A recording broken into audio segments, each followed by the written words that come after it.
Sepandai-pandainya tupai melompat, akhirnya jatuh juga. Hal inilah yang dirasakan tersangka Topik, warga Aur Standing Pemulutan, yang akhirnya tertangkap polisi setelah 10 kali melakukan aksi pencurian. Inilah Ropik, 34 tahun, warga desa Aur Standing Pemulutan Ogan Ilir yang ditangkap petugas unit reskrim Polres Ogan Ilir. Tersangka ditangkap atas pencurian HP di Mes PT Campang 3, Kelurahan Timbangan, Kabupaten Ogan Ilir. Dan dari tangan tersangka, Topik polisi mengamankan barang bukti HP hasil curian milik korban senilai 3,4 juta rupiah. Kasat Reskrim Polres Ogan Ilir AKP Muhammad Ilham mengatakan, berdasarkan catatan polisi, tersangka Topik ada 10 kali laporan polisi yang diakui tersangka Topik.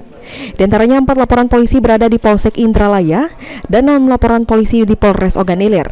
Karena selain melakukan pencurian HP, tersangka juga melakukan aksi pencurian motor.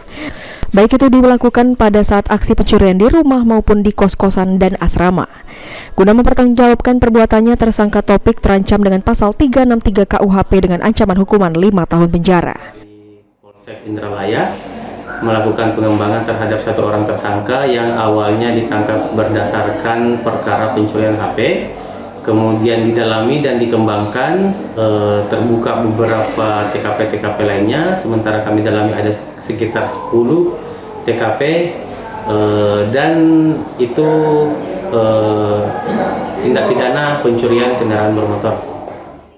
Ahmad Romawi, PAL TV.